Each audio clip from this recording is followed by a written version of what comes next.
Hey, folks, this is Rebel Rouse and Rich Bergeron. Ladies and gentlemen, the Tornado Tony Pennycap. Psychic Tom Paget with his crystal ball needing to get shined up a bit after last week. Oh, man, Tom. Talk about a bad bet. Man. Yep. I just got to do a mea culpa. You know, wow. I didn't really vote much for Henry, but I mean, I kind of knew Aljamain was going to do the job. But the one that shocked me was the girl from China. You know, I know I said it that she's going to have a lot to prove going in there. She's going to have, the Chinese government probably telling her she has to win this fight. Who knows? And she went in there and knocked the girl out in the first round. I was specifically because I was doing bad on some of my earlier bets, that had all crapped out. So I was specifically like going through the last few fights looking for like what win option would be the most unlikely and the highest odds, and figure I could pair a couple of them together on the off chance that there was a miraculous finish. And that was not one of them I even contemplated the first round knockout for her. Like, I'm sure the odds were high. I'm sure I looked at it, but I was just like, no, that's just too far out of the realm. And then bam, it happens. And Rich, while we're on the old school kick, as we were talking about earlier, you remember the first fight with Kron Gracie? Yep. Kron, and the sad thing about that is, I guess his dad was in his corner, and you put yourself in Kron's shoes, all your life, you've been taught there's one way to fight.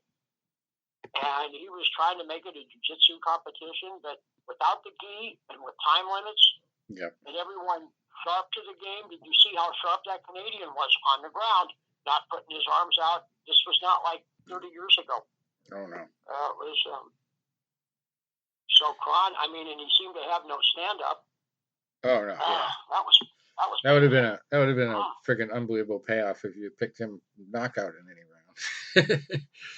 There's always going to be submission, but yeah, you can't do that stuff anymore. You've got to set them up now. Everybody's so much exponentially better than back in those early days. Everyone knows the game, and the sport's evolved so much. It was still kind of sad to see it, though. Hey, congratulations to Charles, Canadian fighter. Congratulations to him. Did what he had to do, but Charles Jourdain. Times have changed. Yeah, I was not anticipating a Kron Gracie win there, so that wasn't one of my bad picks. But it wasn't competitive. You knew what he was going to do, and then he had to jump guard. But then when he got down to guard, he just couldn't make anything happen. Right. Magic is gone. And then I had Bilal Muhammad and Gilbert Burns. I had both sides of that bet in a bunch of different parlays, but most of them had Jessica Andrade winning her fight with Zhang Yan, and she got knocked the fuck out in 2 minutes and 20 seconds. So Bilal Muhammad and Gilbert Burns predictably went by decision. It was either KO or decision for Bilal Muhammad. I think I had like 7 different bets with that in it.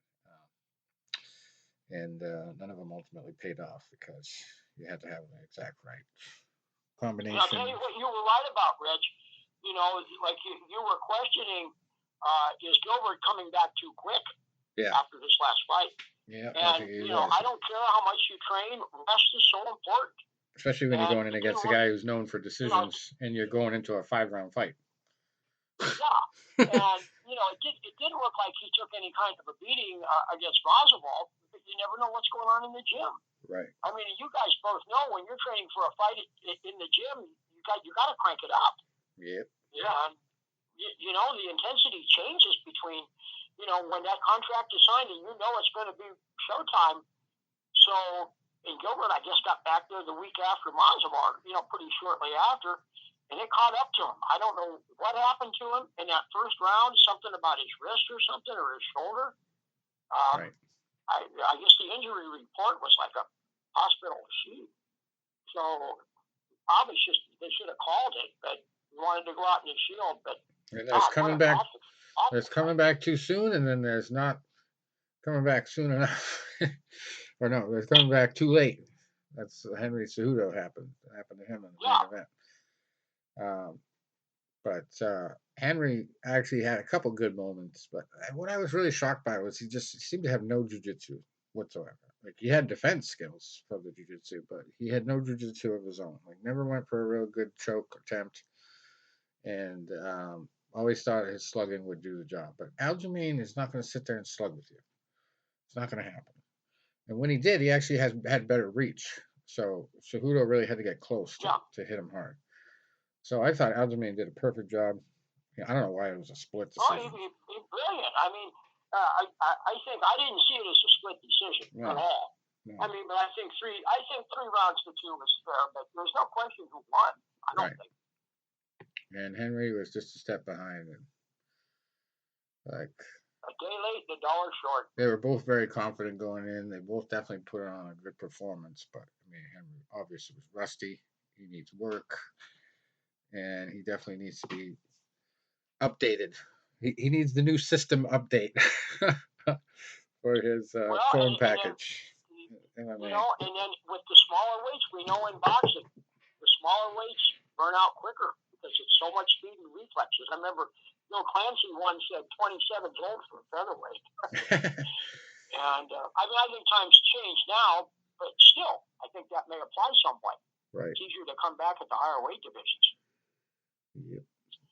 And a lot of that too is not killing yourself to make weight as well. I mean, you have certain fighters out there that can have like 1,000 fights at a smaller weight, but those are the guys that you'll see one have amazing genetics, and never let themselves get out of shape. It's like when you're, especially a guy that's always killing yourself to make weight, that also shortens your career. Sure.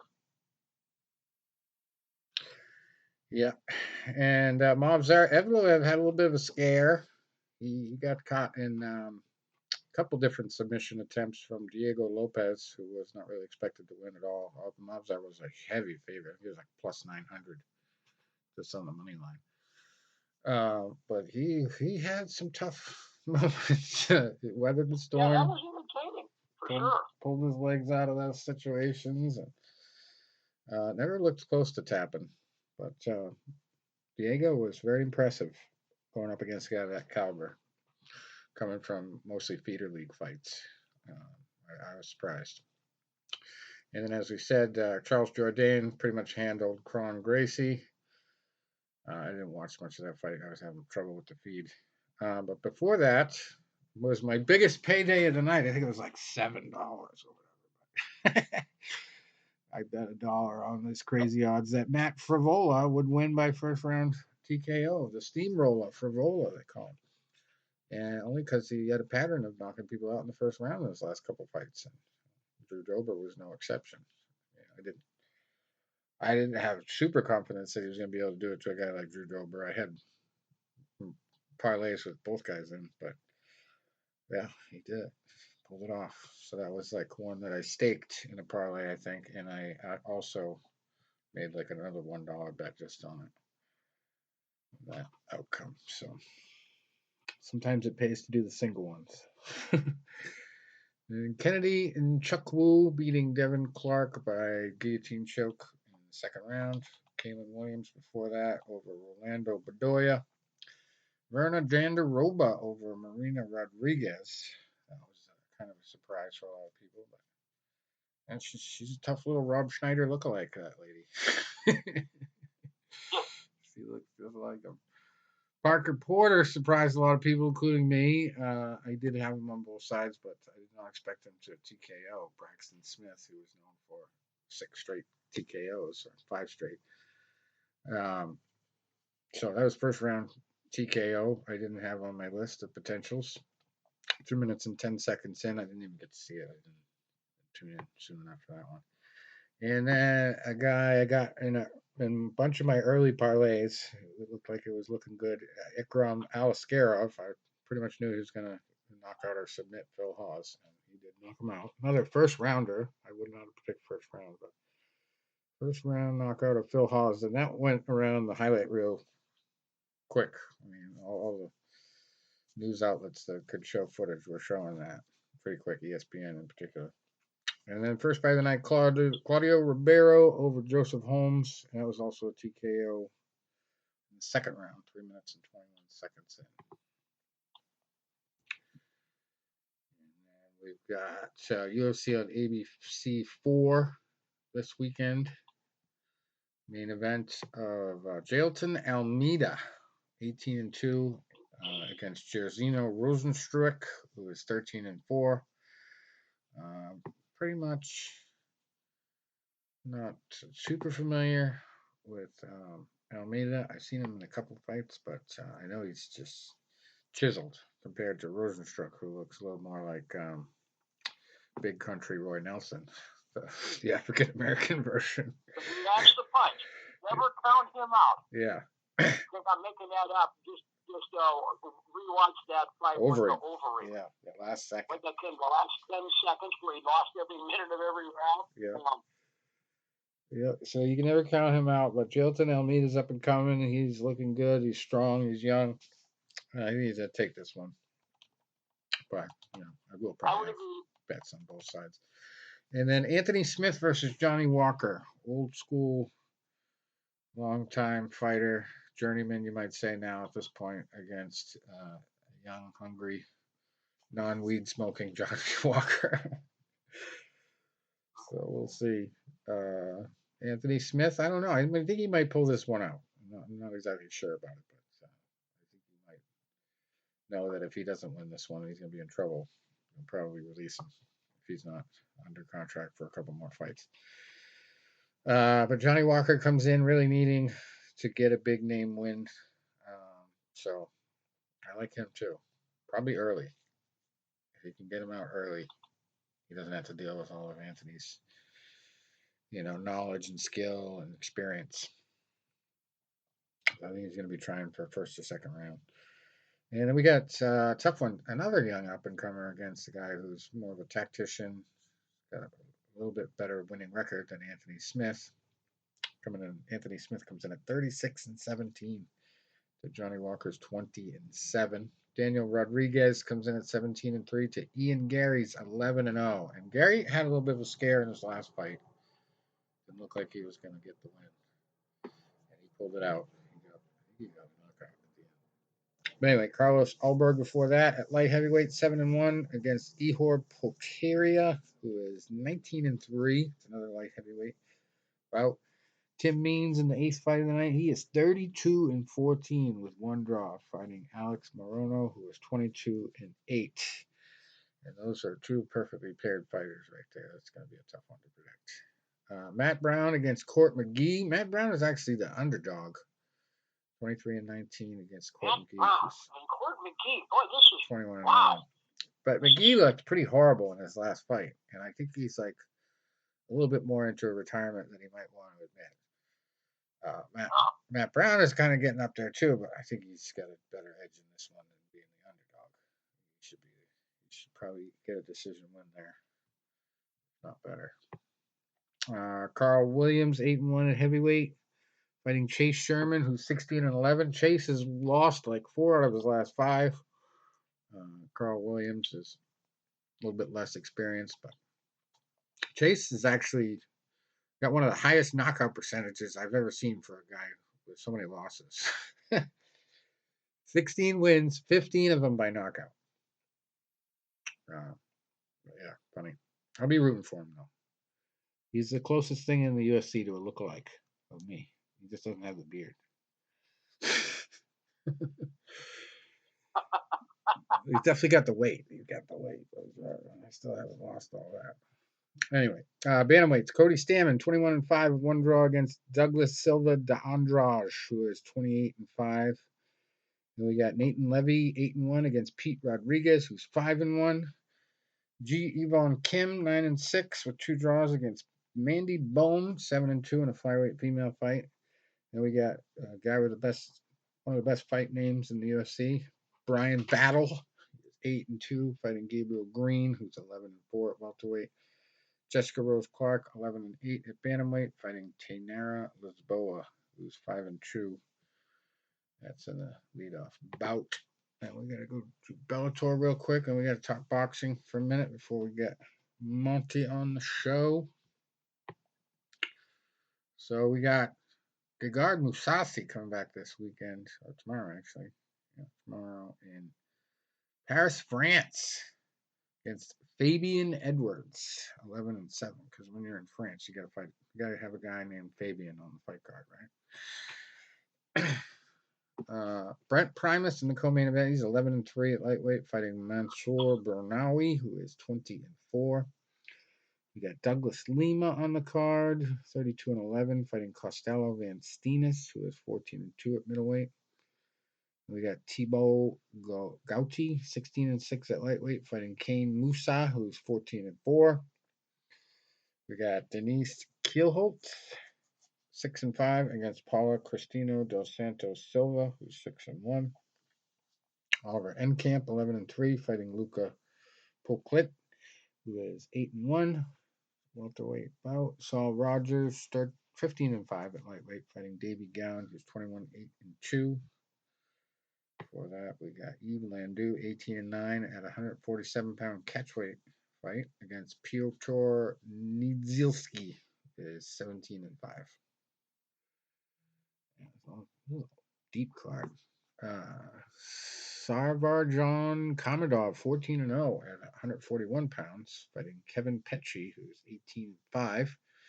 Tim Wilde in the fifth fight of the night, 15-4-1 at lightweight, fighting Christopher Gonzalez, who's 8-2.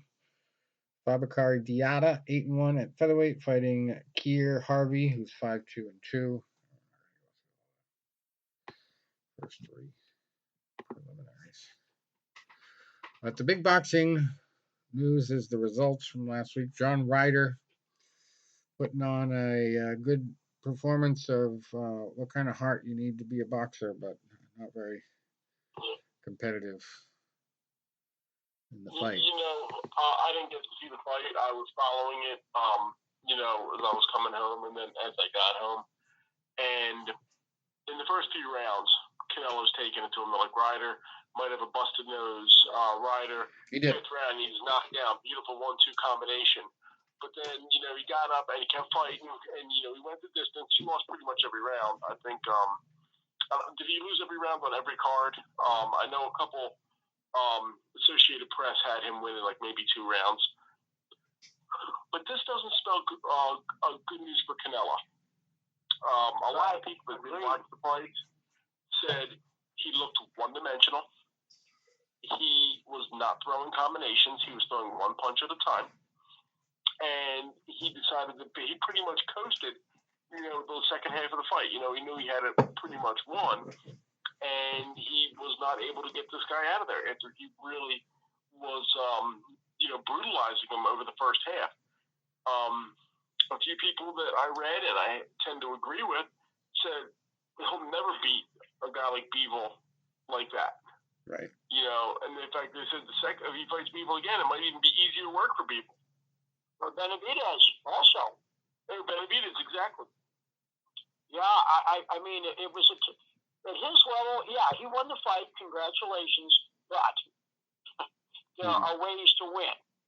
And that should have been a stoppage. We all know it. And, I don't know what his excuse would be if he just said he was taking it easy or something, but come on. Yeah. I mean, here's what you always hear, when a fighter, ends up going a distance like that, especially if they don't look that impressive over the second half, they'll always say something like, well, I wanted to get some rounds in. That's a bullshit excuse. You get rounds in the gym. Come on. Yeah. Did you ever hear a guy like Mike Tyson say, I wanted to get some rounds in? Mike, it took you 5 rounds to stop so-and-so. Why was that? Oh, did he get some rounds in? No. How about Duran? Did he talk like that? Tommy Hearns, did he talk like that? I mean, wow. Come on. And you think about it, Canelo's been fighting since he was 15. Yeah. And he's had a long career. Patching in Monte. Yeah, and, maybe something is, he keeps talking about wanting to be a pro golfer. Well, probably a good golfer, but getting in the PGA at his age, that'd be a challenge.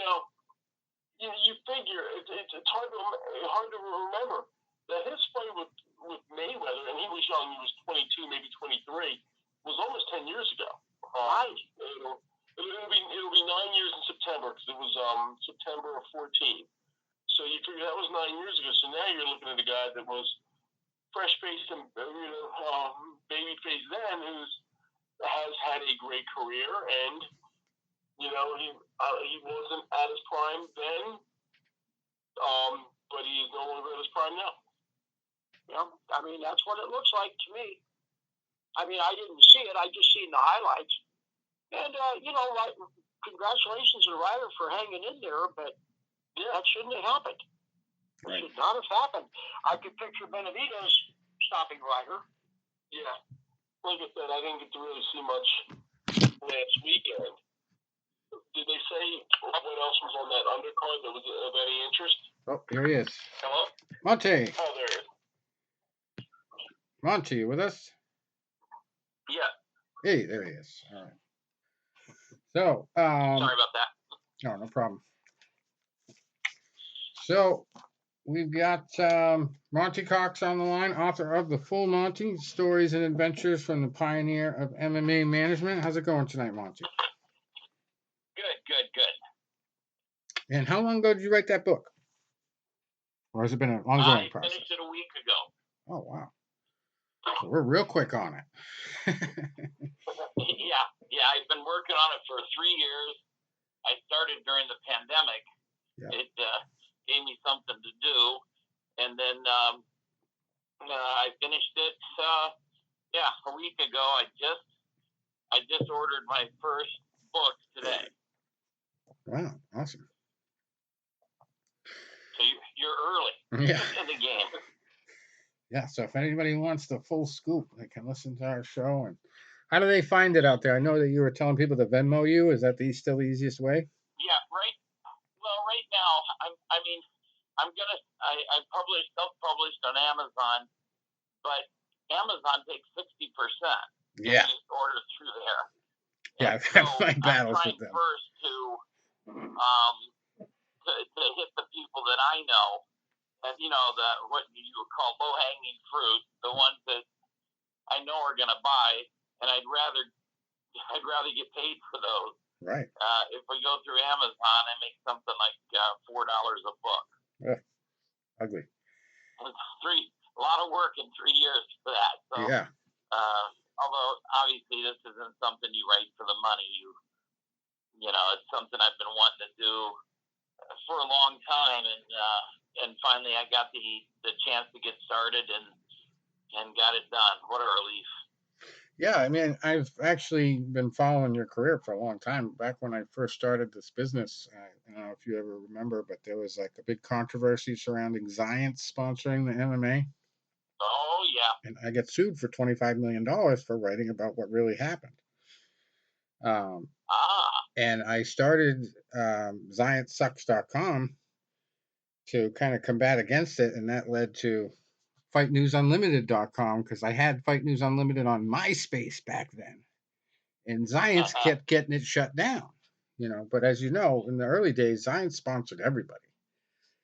So I kind of you see all all those UFC champs. I mean, they were all sponsored by Zions. Yeah. So I ended up kind of having to be very strategic about how I got fighter interviews, because I would never get them directly through the UFC. So I worked a lot with Ken Pavia and different guys, and your name came up a lot because you managed a lot of the fighters. And Iowa, I had a connection to Iowa. I know you have a big connection there. Right. And I got called out to an event called Coliseum Carnage out there in Iowa. I got to go out there and everything for it, and design the whole website. Marshalltown or in Cedar Rapids? I'm not sure exactly where it was. I think it was. The reason I ask is that both of those places have a venue called the Coliseum. Yeah. So it wasn't. I've done both of them. It wasn't because it was in the Coliseum. I don't think it was just because they wanted to kind of capitalize on the Roman combat type thing, lions versus. Well, that's what I actually did. My what was it? Oh my gosh! One of my early shows was was called Gladiators.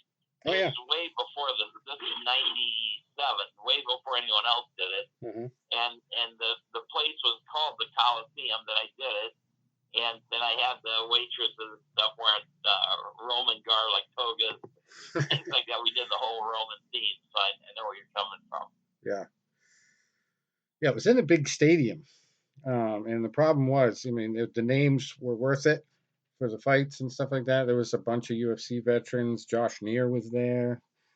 It was probably Des Moines. Yeah, it was Des Moines. That's I couldn't think of it. Yeah, definitely Near's out of Des Moines. I managed Josh also. Yeah. So it was a phenomenal card. I mean, there was probably, aside from the names, there was just so many different types of outcomes and battles that you didn't expect. This one kid was in position to win the fight, but he got in a submission attempt like every end of the round. So then we had this guy, Scott Casper. I'm sure you've heard his name before. Oh, I know Scott, yeah. Yes, we've had him on the show a few times, but he was doing the announcing, and he actually was counting down the seconds, which I've never seen in an MMA fight before or since. Not supposed to. So he is like counting down the last 10 seconds while this kid is in a choke, and the ref ends up calling it off at the last second. Tapped him out. Oh, wow. He didn't tap out. He passed out. But I think it was a triangle choke. So, I mean, just unbelievable to have, great finish. Such a thing just thrown together. And it was probably the only thing I saw from beginning to end, as far as putting a fight together and promoting and all that stuff. And I got to meet Pat Miletich, who was doing the TV commentary for it. Right. So that was cool. But yeah, that's my Iowa connection. Yeah, of course, I managed Pat his whole career too. Yeah. So how did you get into? Many guys that came out of Iowa that I didn't manage. Yeah, right. I got most of them. Yeah, I knew that. That's pretty much everybody knew who you were there. It's funny though, because all these years I knew you were an MMA guy, but I never knew you did that much writing and that you were an editor. How'd you get involved in all that? Yeah, I was a newspaper editor first. I was. I went to, I was the editor of my high school newspaper, which was a daily. We had one of the students died in Vietnam, was a journalist, and so his parents gave a printing press to the high school. Oh, so awesome. We had one of the few daily newspapers in the country. Yeah, I never heard of high school. So I did that. Then I went to Ball State University and was with their school newspaper, and then instantly as a sophomore got hired by the Monte Evening Press, which is, a regular newspaper there, and I stayed there 10 years, and then I got moved to the Quad City Times in Davenport, Iowa. That was a big paper, and I was their sports editor and news editor for 7 years. Awesome. And then I left that and went right into MMA. And how did that come about, that whole connection that you made with the fighters? Well, it's the story of my book is chronological, but the first chapter kind of explains. I got a call from, I'm sitting at my desk, and someone says, "Monty, it is a sports call." So I took it, and the guy says, "Yeah, we got a local kid that's going to go to Chicago and fight in this sport with no rules, no weight classes, no time limits." I'm like, wait a minute, what are you talking about? I'd never heard of it. Yeah. And he's telling me this stuff, and I go, you got a number for this guy? So I call him, and I'm talking to him, and the guy says, wait a minute, before you write a hatchet article on it, come down to the gym, let me show you what we're doing. So I go down to the gym, and he shows me they're wrestling, and I live in Iowa. Who doesn't wrestle? Mm-hmm. And then he, the wives got cauliflower ear there. and then they showed me boxing, which I had done boxing. And then they showed me jiu-jitsu, and the jiu-jitsu was like voodoo to me. I didn't understand it. I mean, I didn't know those holds and submissions. I didn't know they existed. I was living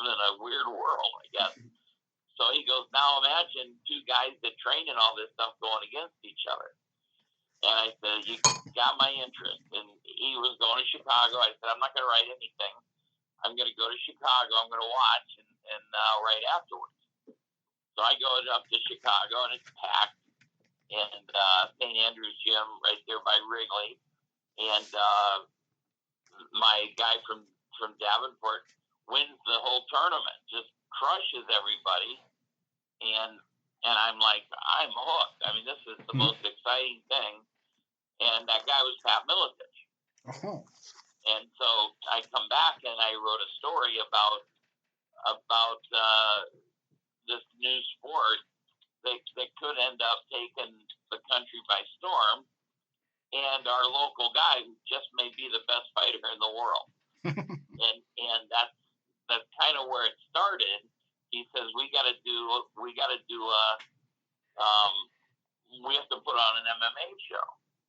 And I said, no, I don't know anything about that. I'm promoting boxing on the side at the time. And he goes, yeah, you can do it. Pat's real persuasive.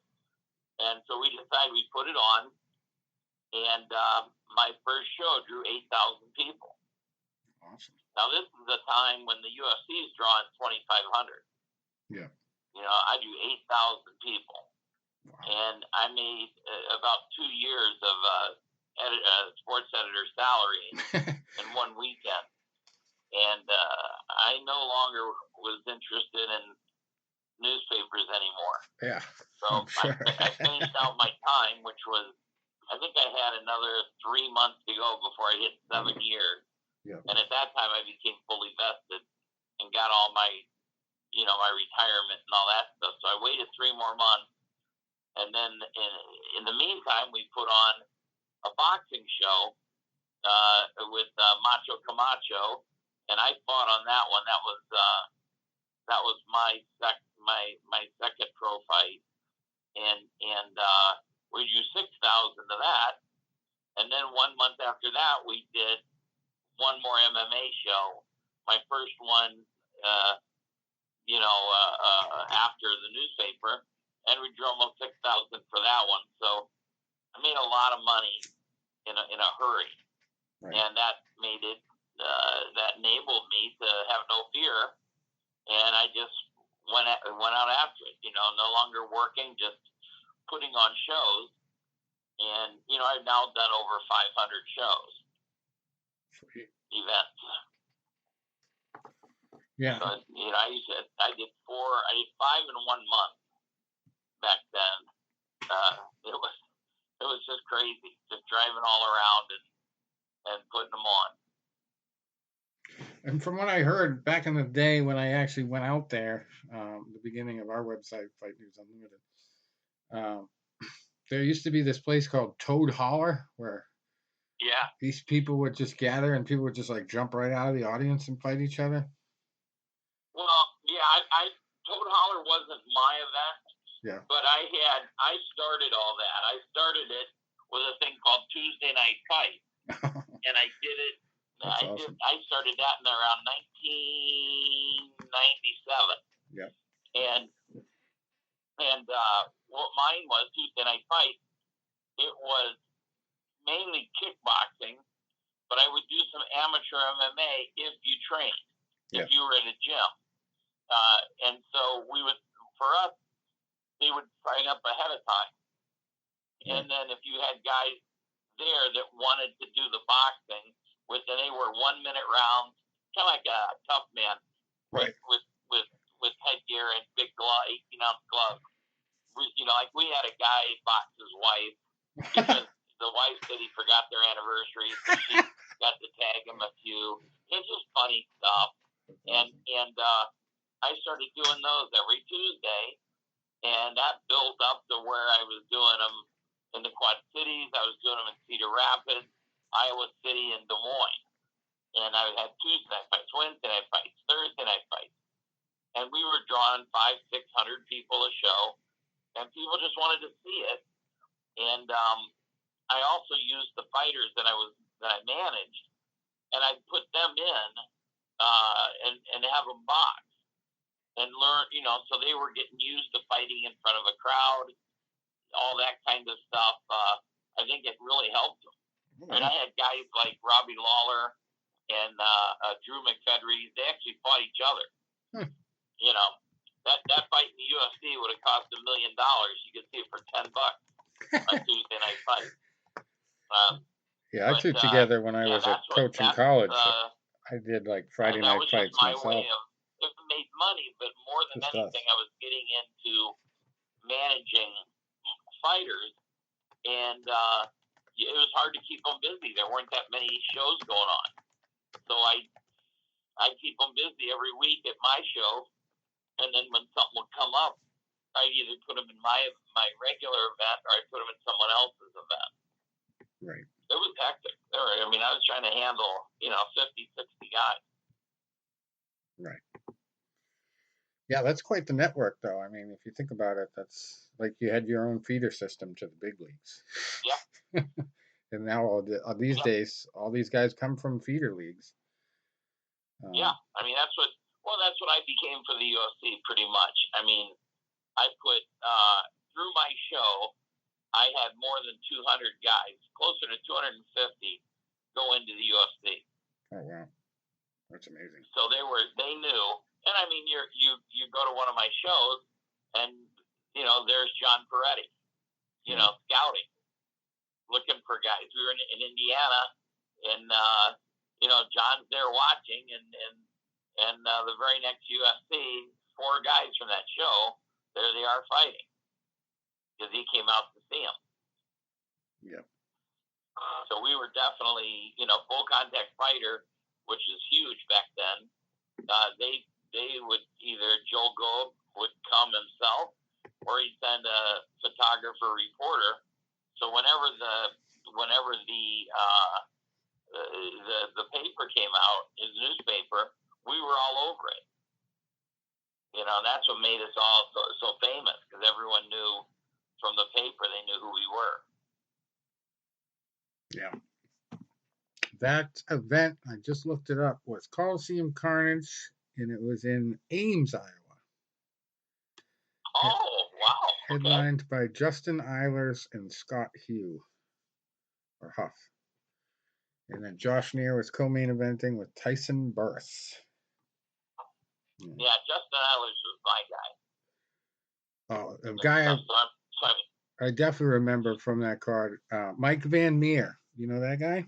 Yeah, of course. The minivan. There's not going to be many people in Iowa I don't know. I mean, because 99% of them I started. Remember, when I started doing shows in '96, there were no other shows. There wasn't a single show in Iowa or Indiana. No, there wasn't Indiana. They had hook and shoot. But Wisconsin, nobody. Nebraska, nobody.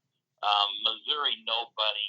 When I was taking my show around, there had been no shows in any of these states. So I started all of them, and got fighters into my show, and once they would fight in my show, that would give them a chance to fight in somebody else's show, because everyone wanted experienced guys. Yeah. But, all of the guys around Iowa, I had pretty much all of them. Yeah, one of the fights that I talked about, like how unique that show was, one of the fights that stands out now that I see his name again, Mike Minivan Van Meer, they call him. He was in the scrap with a guy named Kyle Olson, who was head to toe tattooed. I know Kyle Olson from South Dakota. Yeah, tattooed with all these German crosses and everything like that. Like, very imposing looking dude. And then there's Mike Van Meer, who's got a beer gut. Looks like he's never been to the gym in his life. And he ends up not only winning the fight, but after he gets thrown out of the cage. Goes right through the door, down the steps, onto the concrete floor, on his back with Kyle on top of him. Mike gets up off the concrete, gets back in there, and whips that dude's ass in the 3rd round. The door opened? The door opened, and he fell right out. I mean, both big guys, but sure. Mike got the brunt of it. In the early days, that was a mistake that people made. They had the gate, the door to the cage opening out. and the good cages opened in. Yeah. So you couldn't have that. There's nowhere to go. Yeah, that was definitely a bad cage that day. But back in the day, I've seen cages falling apart. I've seen it all in 25 years. I can imagine. Yeah, and Dave Herman was on that show too. John Halverson. Yep. Dave Herman showed up, but he didn't even have a pair of fight shorts. He had to borrow somebody's fight shorts. It was a credible group of people. Though. It was great. Yeah. Iowa is just a great country too for fighting. Well, it went well there because of the wrestling. There's just so much wrestling, and that at the time, that was still the dominant. Jiu-jitsu. Hoist was winning all his stuff. So if you weren't Hoist Gracie, the wrestlers were winning, and they were just grounding and pounding. There just wasn't anything the stand-up fighters could do about it, especially against the really good level. Remember when Extreme Fighting brought in Kenny Monday, and who was the other one? Kenny Monday and Kevin Jackson. Yeah, they came in and just killed Lober and Lewis. I mean, they were like, I co-promoted that show. I was the site promoter, and I had never seen. I mean, that level of wrestling. Gold medal type wrestling. They just, we were like, oh my God, how's anyone going to compete with these guys? I mean, they're such incredible athletes. They're not just, guys who wrestled in high school, a little college, and learned some jiu-jitsu. These guys were world-class athletes. Right. So, yeah, the sport kept evolving, and pretty soon that wasn't enough either. Yeah, I kind of came to watching the sport late, like in 2006 or so. I want to say it was my first even watched a fight. But I remember being in high school in like the 90s and hearing about guys like Dan Severn and Ken Shamrock doing it. And just thinking to myself, man, boxing is bad enough. Because I did a lot of amateur boxing back then. And I started my own team in college and did my own Friday night fights with kids. And we did have one group of kids come right out of the audience, which was funny because later on the Toad Hollow story came up, and I was like, "Oh yeah, I've done that." I didn't allow that because I was making from day one. I was making a lot of money, right? And the first thing I did was incorporate, get insurance, and I was doing a lot of the things that are now, like in Iowa, are required. The ambulance, the doctor, I had all that. I didn't throw things on in a barn and just let it happen. I was always afraid something would happen and someone would sue me. I mean, I have to be. I've been rich, I've been poor. Rich is better. Yeah. It's just anyone who says money doesn't matter never had money. Right. I mean, it may not be everything, but it sure as heck gives you a lot of options. Yeah, exactly. And you've seen really the rise of the sport from, kind of like the old term used by John McCain, human cockfighting was what they called it, to the point now where it's like multiple different leagues competing against each other. What do you love and what do you hate about how it's changed over the years? What I liked about the old days was I think the fighters were genuine fighters. They didn't care about money. They didn't care about fame. They were just fighters. They wanted to fight. And guys would have a broken hand and try to hide it from me because they were afraid I'd take them off the card. Or, guys, they would say, I heard about this guy that's 10-0. I want to fight him. I love that the fact you could have an 8-0 guy fight an 8-0 guy on a small show. Whereas in boxing, by the time you get to 8-0, you're not fighting anyone with a heartbeat until you're getting paid for it. Because they're all going to be world champs. Right. So I really like that about the old days. The fighters themselves, great characters and just hardcore fighters. today, I like that it's worldwide. That this thing has been taken everywhere by the UFC, but it seems like there's so many UFCs that everything's been watered down.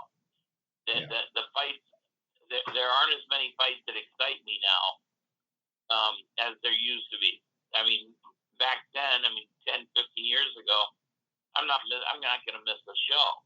In fact, I went to, what was it? I went to 71 out of 73 UFCs at one point. Oh, wow. Over 10 years. 41 straight. And I've only ever been to one. I wouldn't do that now. Now it doesn't interest me as much. Yeah. I went to, I think it was UFC 78, paid for by Zions right before it went officially bankrupt. They tried to settle their case against me that they brought against me. They flew me into New York, put me up in a hotel in New York, and the fight was in New Jersey. And, man. That was Billy. What was Billy? He was part of Zions, right? Billy Pike. He's thinking of, there was. Billy Pike was the brother of Russell Pike. My story with Zions is Rich Franklin. They would call me for all these guys to go for appearances, and Rich would tell me, "Monty, here's my month. I only have 2 days that I'm at home. Yeah. I don't want to go do an appearance." And they came and they said, "Look, we'll pay you $25,000." Yeah. And he goes, "Don't mess around with me, guys, because I'll do it for that kind of money." But he goes, "You got to pay me." Oh yeah. Well, at the time they owed him $75,000. At the time they had paid him hundreds, but they owed him $75,000, and I'm trying to get it, and I get a note that says, "Yeah, we just settled your account. Your check's been sent for $30,000." And I had to call him and go, "Guys, you owe him $70,000. Oh, okay. And he said, "Well, I sent that check 10 days ago." I go, "I never got a check." He goes, "Okay, I'll stop payment on that, and then tomorrow I'll send you the whole $70,000. So he stops payment on it. That very next day, I get a call from the guy who bought my old house. I had moved about 2 months earlier, and he said, "Hey," he goes, "I got I got an envelope here for you. It looks like a check." So I go over, and of course it's a $30,000 check from Zions, which is now no good. So I called to tell them that I found that check, and that's when I learned they had just filed Chapter 11, and we weren't going to get our $70,000.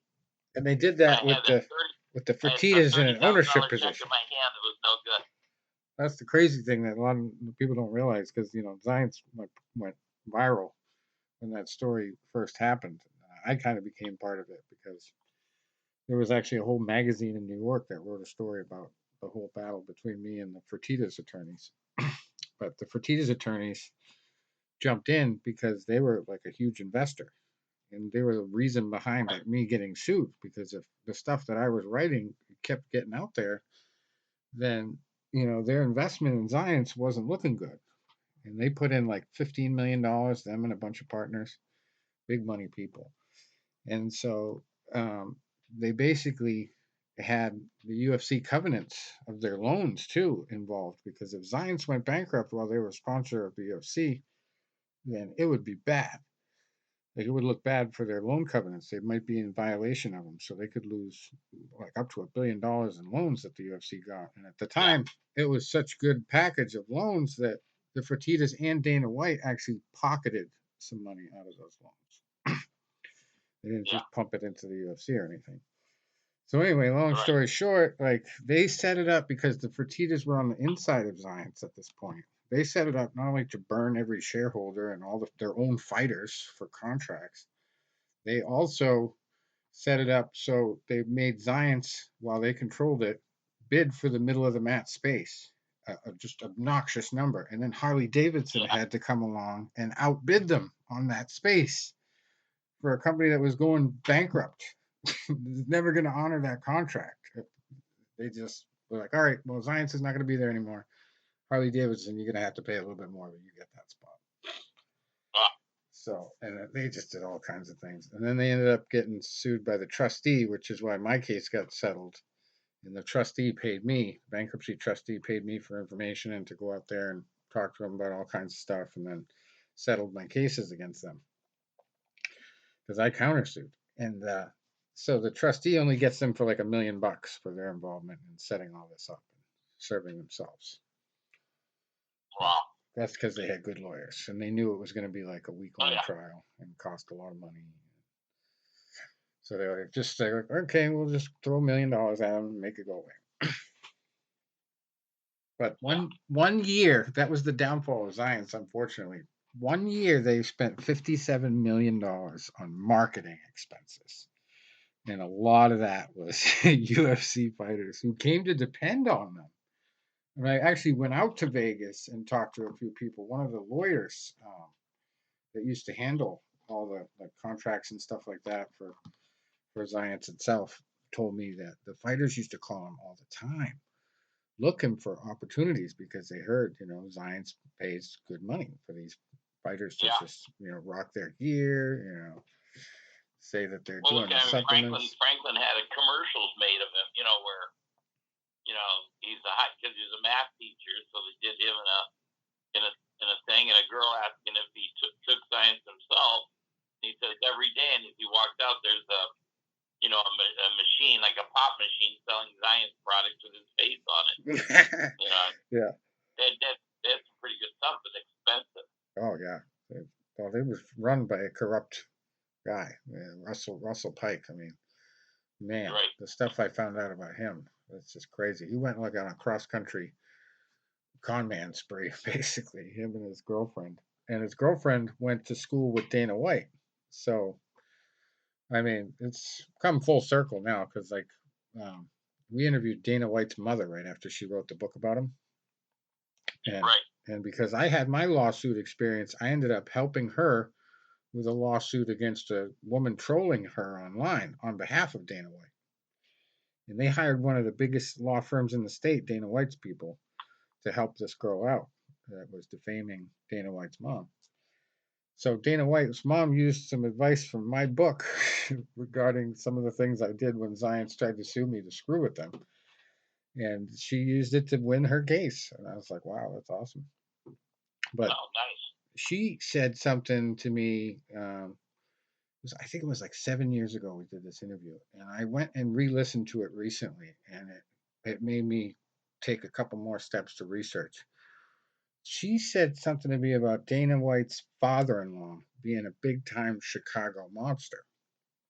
So I looked back at it, and I listened to it again, and I'm like, well, I never researched that. So I went and researched it again, and it turns out that he was one of the principal figures in the movie Casino, the card skimming in Vegas. Right. And he was best friends with the Fertitta family. The father of the Fertittas was also, kind of implicated in skimming, but never went down for it at the same time. Right. So it turns out this was like one of his main partners at one of the main casinos where the skimming happened. That's Dana White's father-in-law, who's now dead. But years ago, 7 years ago, before he died, I could have known that and broken the story. But I just found it out like literally like last year, or earlier this year. And I was just like, wow, the implications of that, if that had been known when all this got started, would be bad. But it all came out because of Dana White getting in the slap fight with his wife in Mexico. I was like, wow, that is full circle. Because I've been investigating Zions, the Fertittas, Dana White, the whole thing for decades. And then to have that information come in 7 years after the fact, I was like, wow, I'm surprised I never followed up on it then. But yes, it's just a lot of different ways the Fertittas made money over the years that, traces directly to organized crime. But somehow they've made it the corporate entity now, just like they kind of made Vegas. It's all corporate now. But they're still doing that shady shit they used to do as mafiosos. And they get away with it because they got good lawyers. Well, that's it. And if they don't, they'll pay the fine, but over the long run, it's definitely going to be good. Yeah. Anyway, getting back to you, what was your favorite part about writing the book?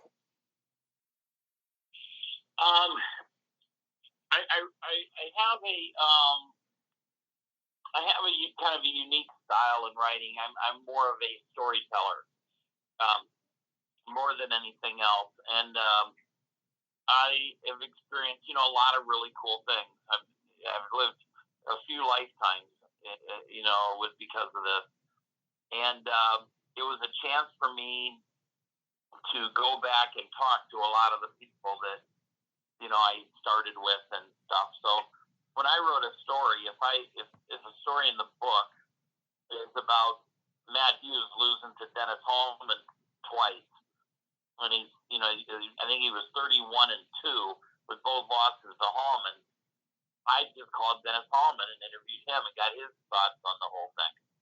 I did that for everything. It was like, it's my book, but I'm also interviewing people and giving their reports. And their reports are not always the same as mine. Yeah. They can be different points of view or different thoughts. But it gave me the opportunity to go back and talk to a heck of a lot of guys that I came up with that I completely enjoy and like. And one of them was Tom Sauer from Ocala, Florida. Tom had Tourette's, and he was a really good fighter. Not a world champion, but he fought all over the world and stuff, UFC level. And I hadn't talked to him in a while. We were friends. My family stayed at his house in Ocala, and our kids played together. And he and I traveled all over the world. Everywhere he went, I went with. And I talked to him for about 4 hours. And boy, we laughed, and shared stuff. And then, a month later, he was dead. And so I was so happy that I shared those 4 hours. Yeah. I can't explain how much that did. That was one of the hardest things that I've had so far. I've had, Justin Eilers being murdered was another one, very close to the family and stuff. Somehow Tom hit me. I didn't function for 2 or 3 days. I just couldn't get over it. It was really painful. Mm-hmm. But I look now that it's been a while. I look back and I dedicated the book to Tom Sauer and Justin Eilers, two of my fighters and good friends that that were taken from us too soon. Right. And I just the chance to talking to Tom was a big deal. And then again, just touching base with guys. That's why my book has been selling so well. I sold like almost 40 books in the first 2 hours. Nice. And all I did was put a Facebook post up. And it's because there are so many people that I touch. You figure I do 500 shows, 30 fighters a show. There's whatever, ends up at 15,000 people, and then just everyone that I manage and their friends and people who have come to my shows. Yeah.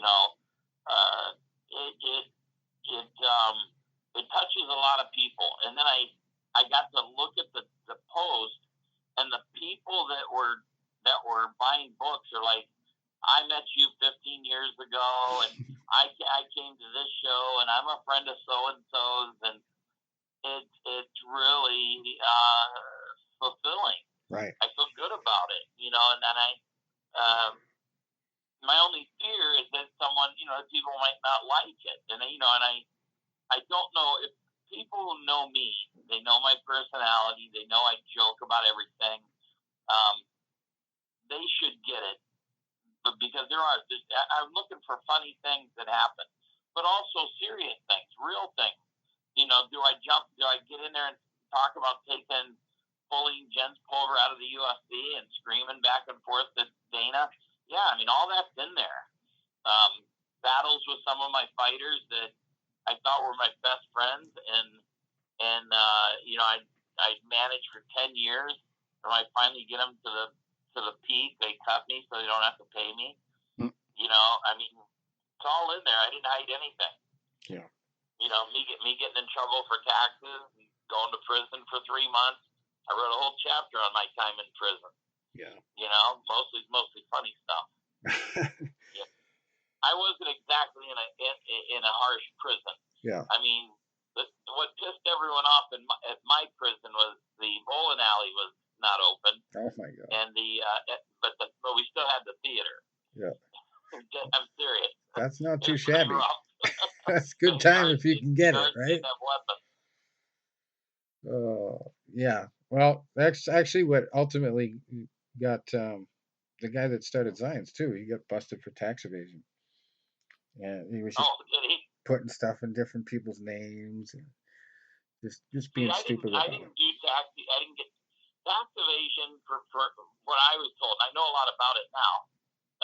Tax evasion is when you try to do like he did. You hide it. You have duplicate accounts. You have hidden cash. You have multiple bank accounts. I didn't do any of that. None of that.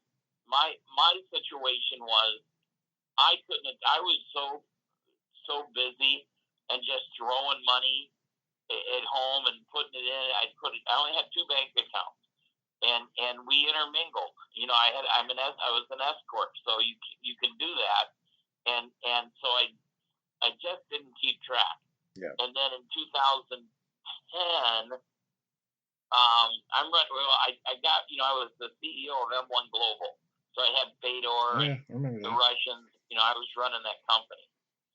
And then they didn't give me a W-2. And I mean, I had a $500,000 salary and stuff, so they were withholding a lot of money.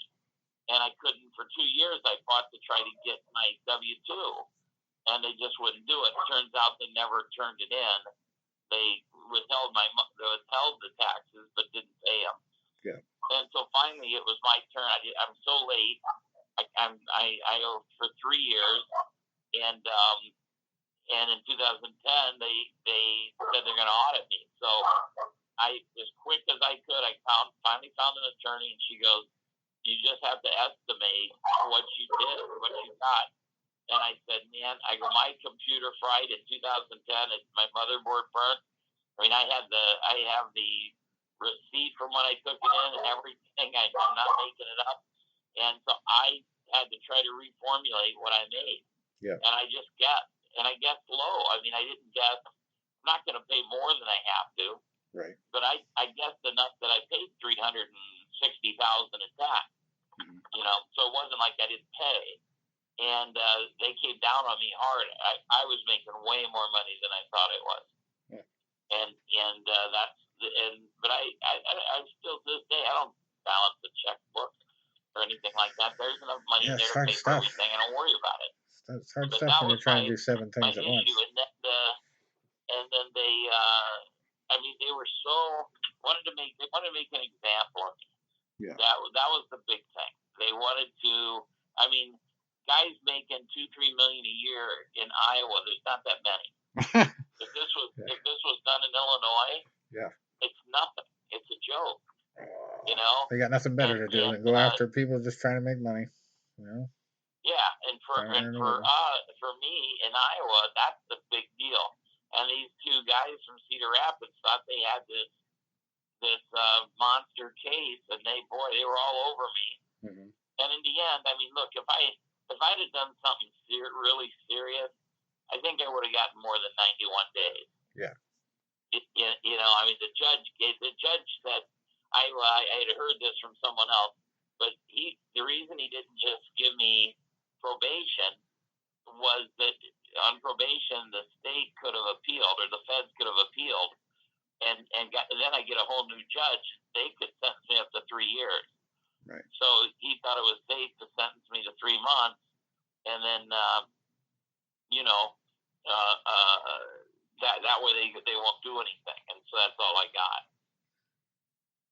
All right. It was a great weight loss. I lost 60 pounds in 90 days. I don't know if I'd recommend that plan to everybody, but. Well, my wife said, "Can you keep him for 3 months more?"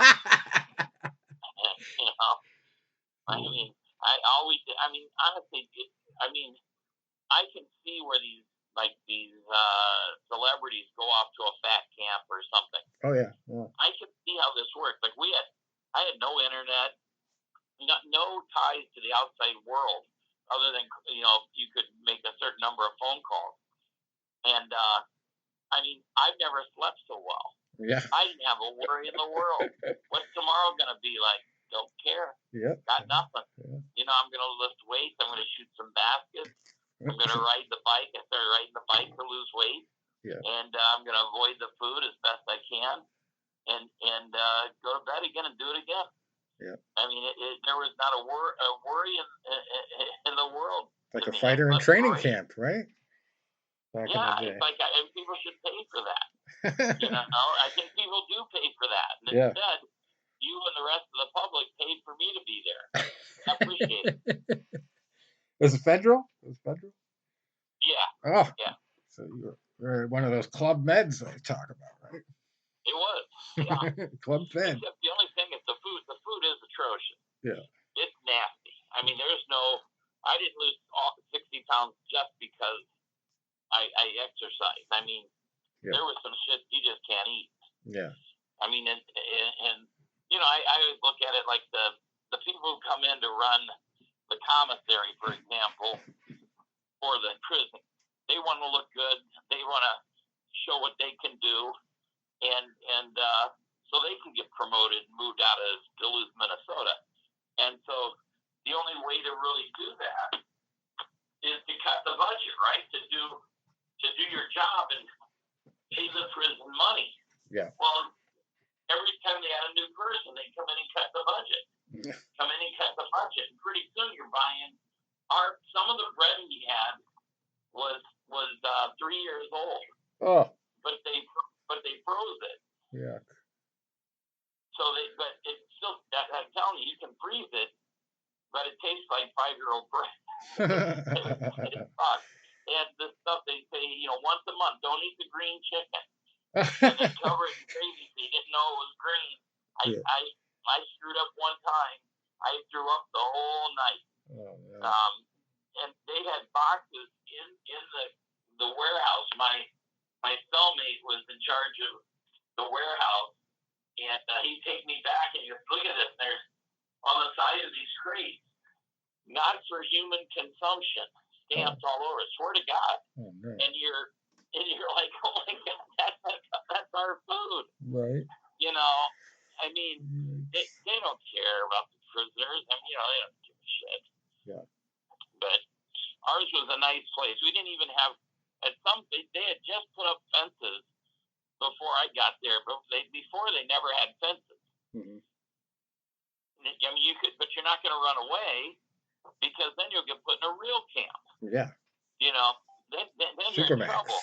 This one, before I got there, they let people have cell phones, which gave them internet. They let them smoke, and they had 2 trailers parked right off the fence line with hookers in them.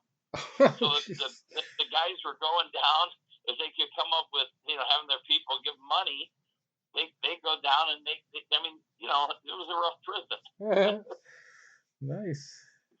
That's not a bad setup. Yeah. So that. But anyway, yeah, that was. Then I got there and everything tightened up when I got there. They took the microwaves out of the place. They still had them, but you had to walk to them. The worst thing about the prison was it used to be an Air Force base. Oh yeah. Back in the day. And my dad was stationed there along with me and the rest of my family. I was 5 years old. So I was just going back 47 years later. But it was a base, so everything was a long ways apart. I mean, miles, a mile and a half. You had to walk. I mean, when I first got there, I was in the worst shape of my life because I knew I was going and I thought I wasn't going to get to eat anything good. So I ballooned up in weight before I got there, and I just was not in shape to go. Like, the place to go to get your toilet paper was a mile and a half. I was not in shape to walk 3 miles there and back. Yeah. I couldn't do it. And so it took, I told everybody, I had an email called, that I sent out every day to 30 people. It was called the Inmate Update. and it just told what was going on and all the craziness. And I go, man, every time when they let us go for lunch, it's like, I feel like I'm the Danica Patrick of the prison. I just want to pass one dude. Just pass somebody on the way. And I always end up laughing. And then finally by the end, when I was getting ready to go, I was done. I could walk 5 miles. I was in the first 10 people getting to lunch if it, wasn't a bad day. Yeah. Awesome. So. Made some gains. Pardon? You made some gains. Yeah. So, but yeah, with all the adventures, like I said, that was the reason for doing this. John McCarthy writes the foreword for me, awesome. To open the book, and he's the one that really kind of pushed me into doing this. He said, he goes, Monte, every time we go to events, all the promoters and stuff end up down in the lobby, and we're all talking and telling stories. He goes, dude, you have the best story. He goes, without a doubt. You have definitely the best. And he goes, if you get hit by a bus tomorrow, he goes, those stories are all dead. They're gone. Yeah. He goes, you got to put them in a book. And he was on me for 5 years. And finally, when this, and I agreed with him. I said, I'm with you. I enjoy telling my stories, and I certainly had an incredible life. You just can't beat it. Right. I mean, I've had dinner with Putin. I've had dinner with Trump. I had lunch with Mark Cuban. Awesome. All the different things. That was the first fight show to be put on HDNet with Cuban's thing. So I had to fly out and have lunch with Cubans to sign up. I've put on shows in Japan and England, and traveled the entire world with, doing events and following the UFC, and you just, I don't know how I could beat it. It was a great time. And then my boring job at working as a sports editor, that was my boring job. Yeah. And I covered the Olympics, Pan Am Games, the Super Bowl, the World Series. Yeah. For most people, that's a dream job. Yeah, my best. And then I went from a dream job to a good dream job. I don't know how you'd explain how lucky I've been. One of my best jobs writing was for a local newspaper here in New Hampshire. It's now defunct, and it went defunct because of the reasons I told them it was going to go defunct before I left. But anyway, the claim to fame was, I used to walk into work every day with a Red Sox hat on, but I never really wrote a sports story unless it was related to my community that I covered. So it happened to be 2004, and the Red Sox won the first game against the Yankees. In that series that they came back from down 3-0 to win and go on to win the World Series for the first time in 86 years or whatever it was at the time. Right. So the editors call me up, and it's like 6:00 in the morning the day after they won that game, and they said, go down to the Dunkin' Donuts and get the community vibe about the Red Sox. And I was just like, really? You want me to write about this? Yep, go down there and talk to some people. So I get down to the Dunkin' Donuts, and it's just a little place. There's like 2 little seats in the place, little corner of seating, and then there's the counter. And I see this guy over in the corner, and he's got this regular blue baseball cap on. I can't understand what the symbol is on it. It doesn't look like anything familiar. So I was like, all right, well, maybe it's a ball cap. Maybe he'll know some sports. So I go over to him and I ask. First guy I ask, what do you think about the Red Sox winning against the Yankees last night?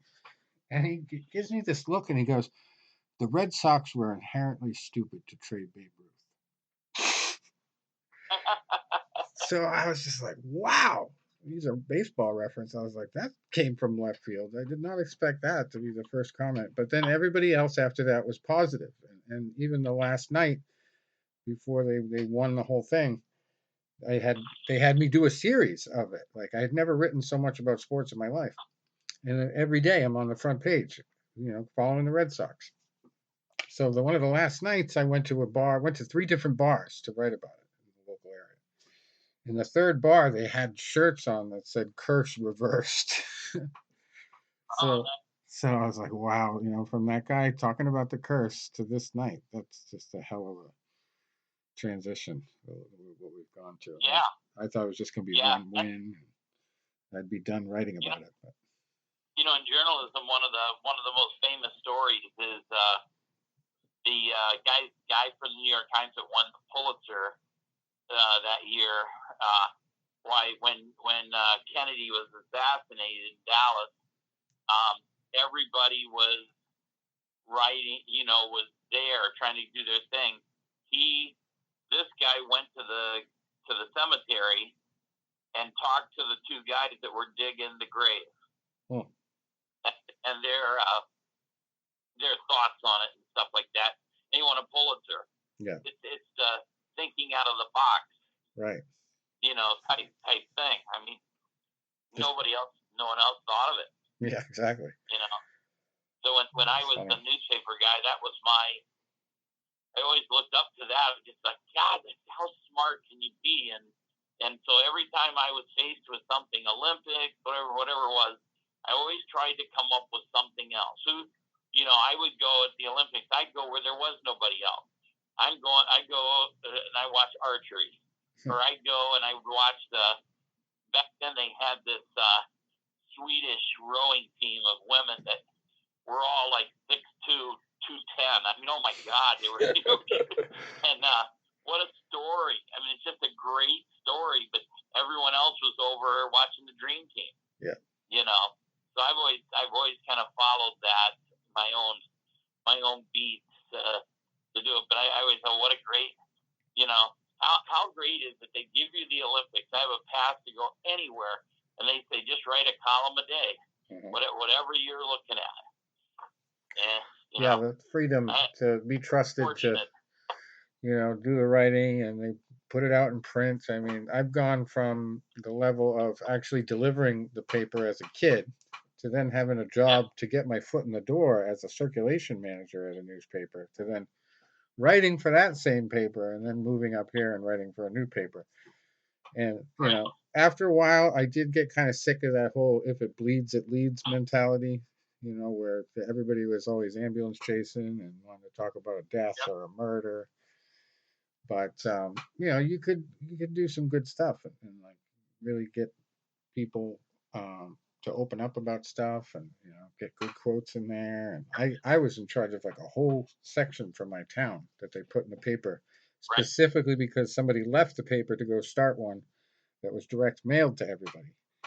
So they were like, all right, you're coming in to replace this guy, and you got to come up with all these stories every week to fill this insert. So I kind of had to be freelance of my own little inside the paper.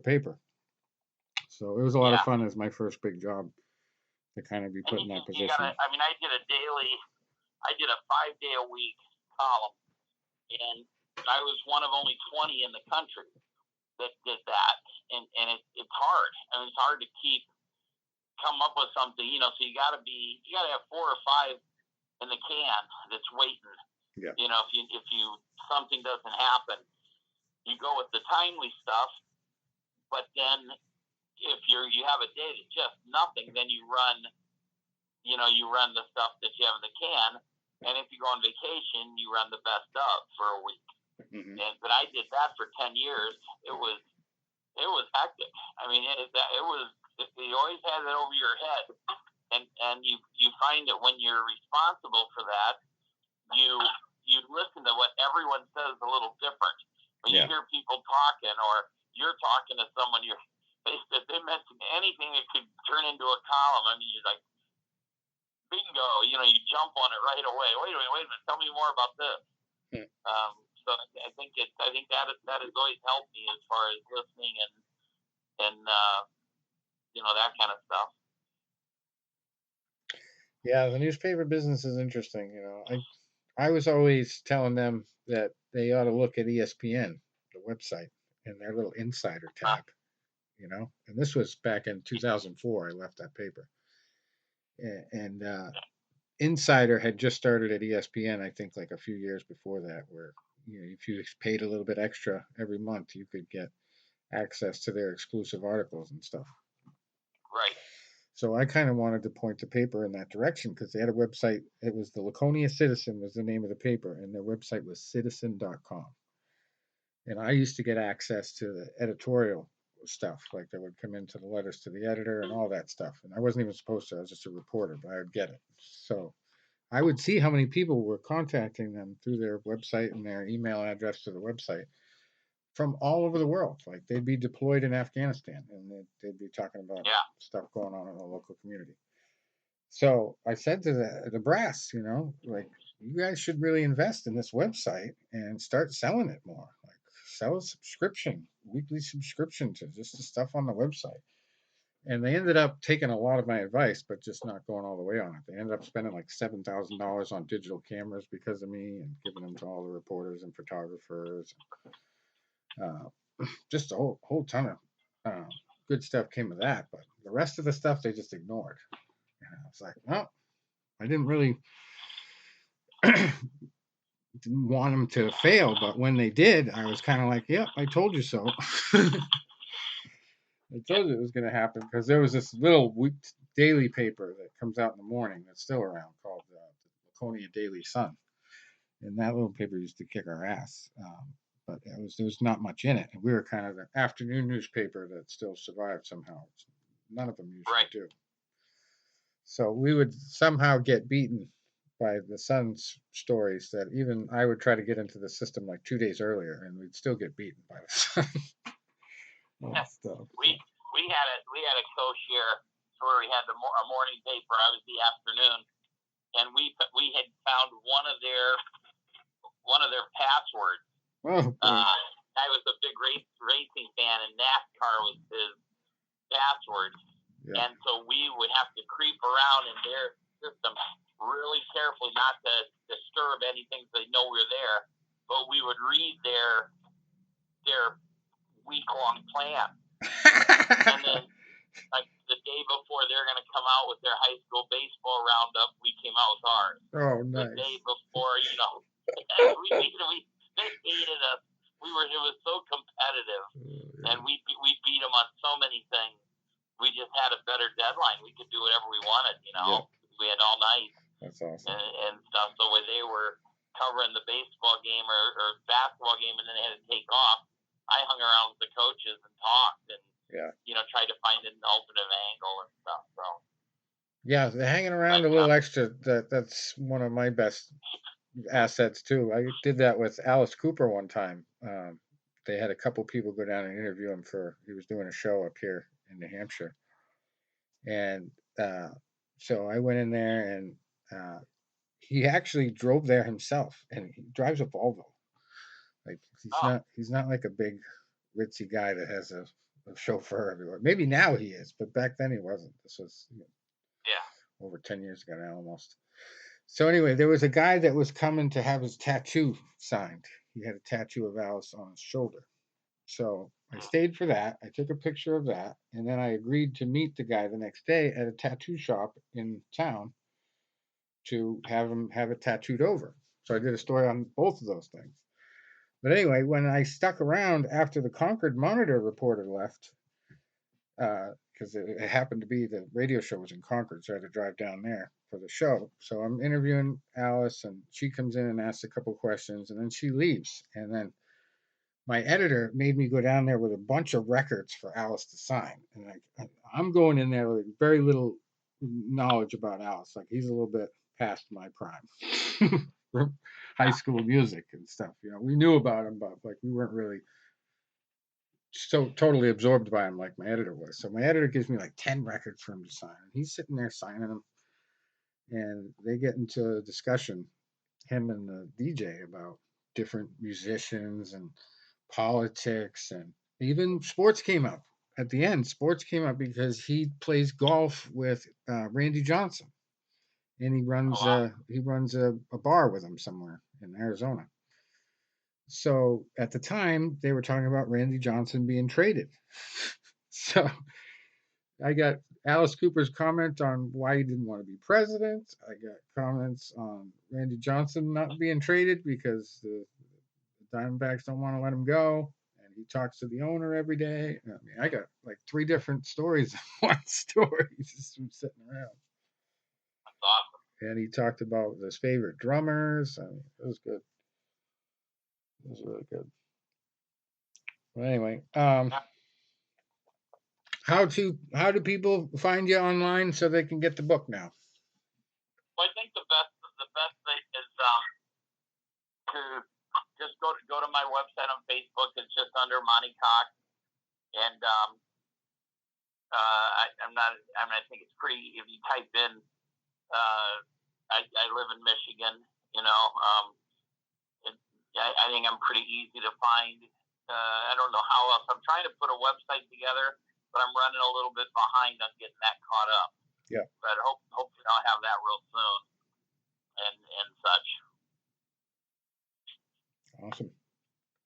Like I say, I'm trying to sell them myself right now just because of the high cost of doing it elsewhere. But we're, pretty soon.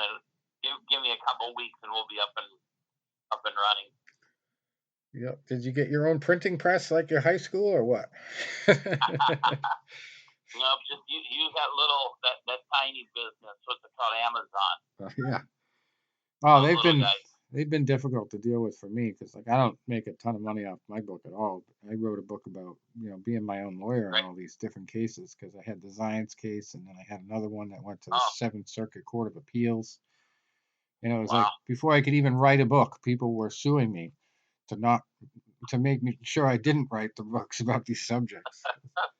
That's funny. And it was crazy because every time I would try to tackle something big at the newspaper, my editors would be like, Rich, you can't write about that. You'll get sued. And I would laugh at them. I'd be like, what are you talking about? Like, nobody sues newspapers. And then as soon as I go out on my own and do something big, I get sued for $25 million. Yeah. Unreal. At least it wasn't a big suit. Right. Well, it lasted 6 years. Those kind of numbers, that has to jolt you a little bit when you see the number. Well, yeah, because I had no idea about how the law works. I figured if I lost that, my kids would be paying for it, someday. Yeah. So I was like, no way. I got to fight this. If you're gonna do $25 million, you might as well do $200 million. Yeah. For the ability to pay. Yeah, they finally reduced it to like 84,000 right before they went bankrupt, and that was just like for lawyers fees. But then it was crazy because the guy that was suing me ended up suing on behalf of everybody who got fired from Zions after that. So it was like, what the hell?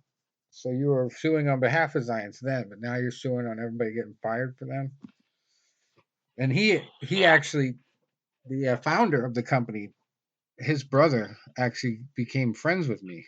It was so weird because like the people who were mortal enemies with me at the beginning for writing the truth about what was happening and like killing the chances of making millions, they were all on my side when I was going against the people that were purposely bankrupting the company.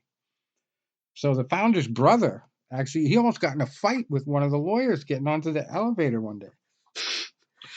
Because the lawyer did so well at the hearing and he was pissed off and he said something to the guy and like made a move on him right as the doors were closing and made the guy flinch. And then the doors closed.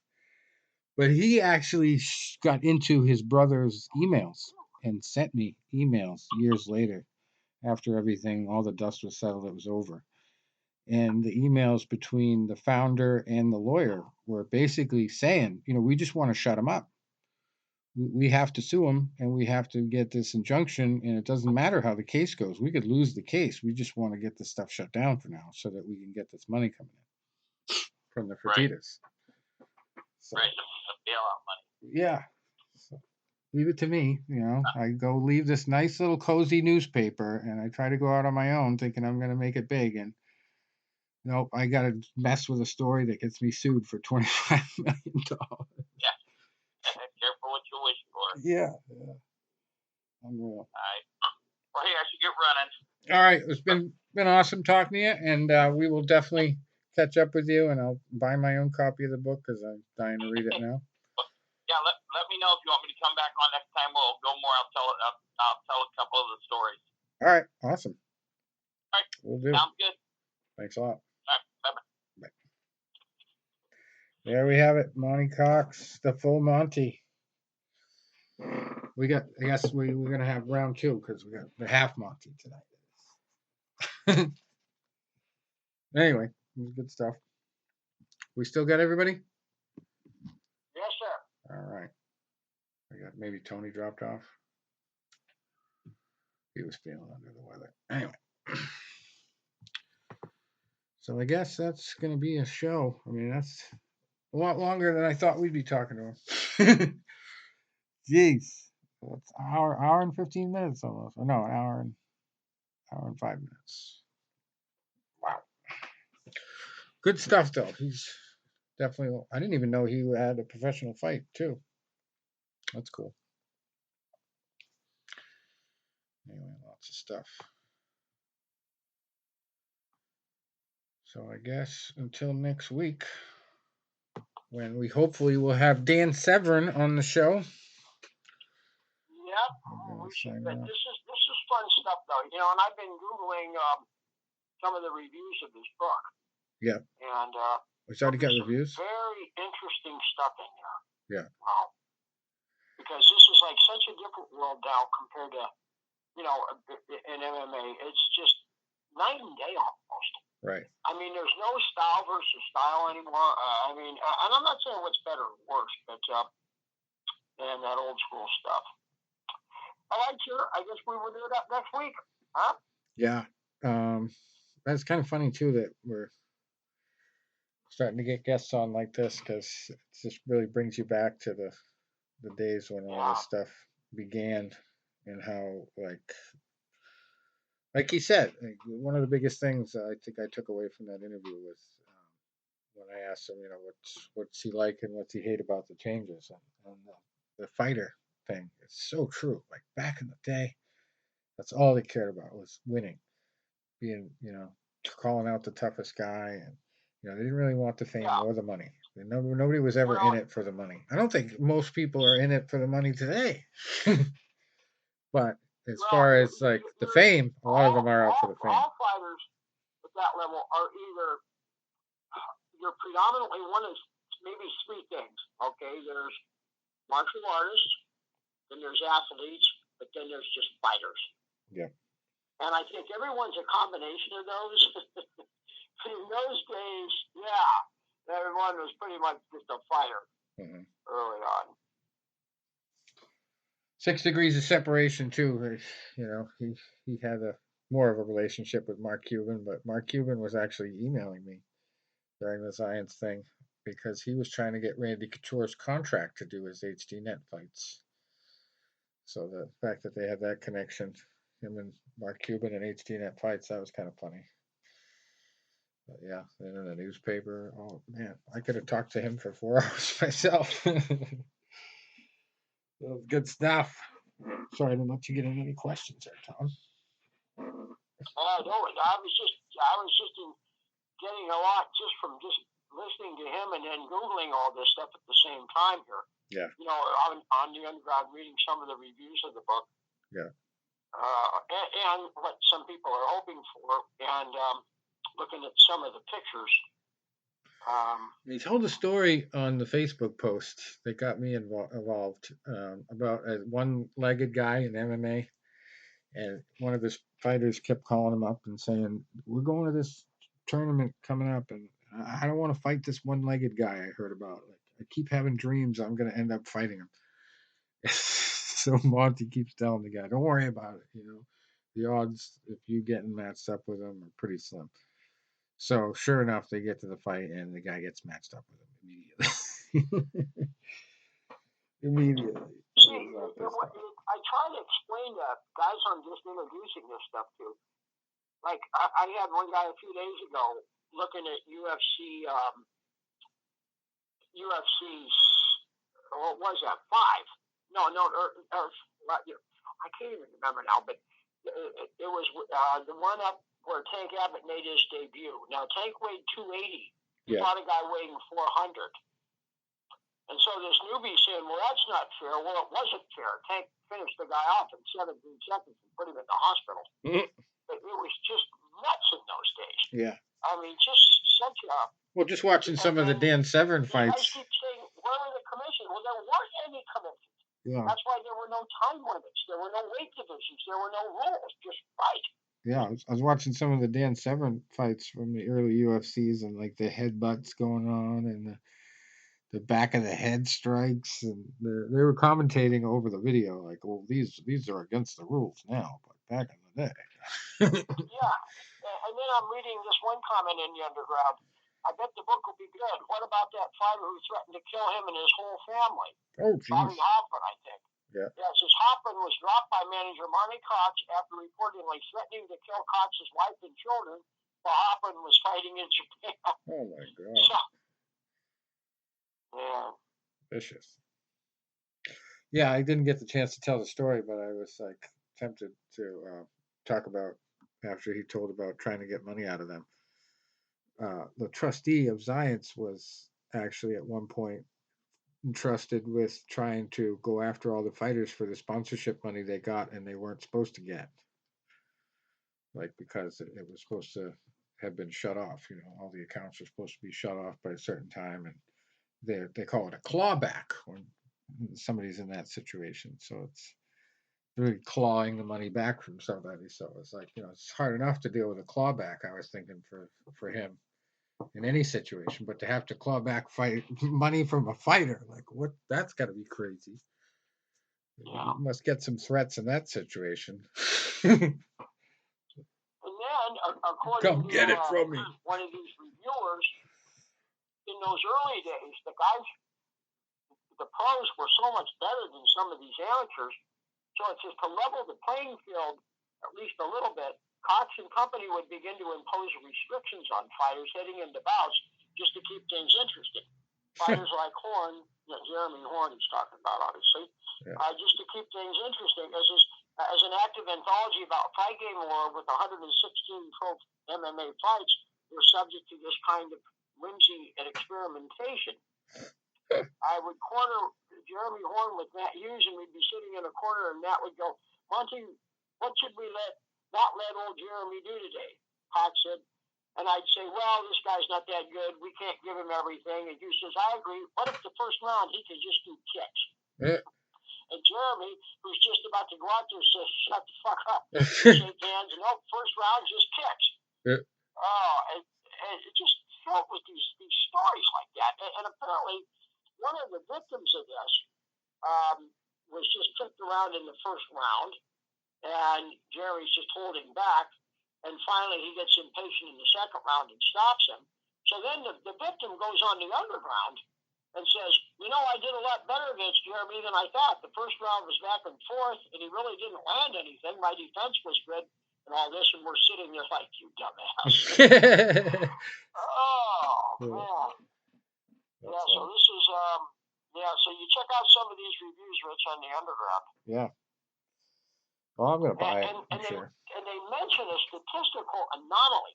Matt Hughes at one time was 31 wins and 2 defeats, and his 2 defeats were to the same guy, Dennis Hallman. Mm-hmm. Yeah. And Dennis Hallman is infamous for wearing Speedos. Oh, yeah, I remember that. He's the Speedos guy, and Dana White just got so mad at the press conference. What about the Speedos? He said, it'll never fucking happen again. Yeah. That's all he was going to say about it. Funny. Man, this is just fascinating stuff. Yeah. And you know, and the sad thing is, all this is lost. These new guys now just, I don't know, it's just, history is not a popular topic with people anymore. And so many of the newer fans, you know, and it's cool to be aware of the game now, but remember the roots of it. So colorful.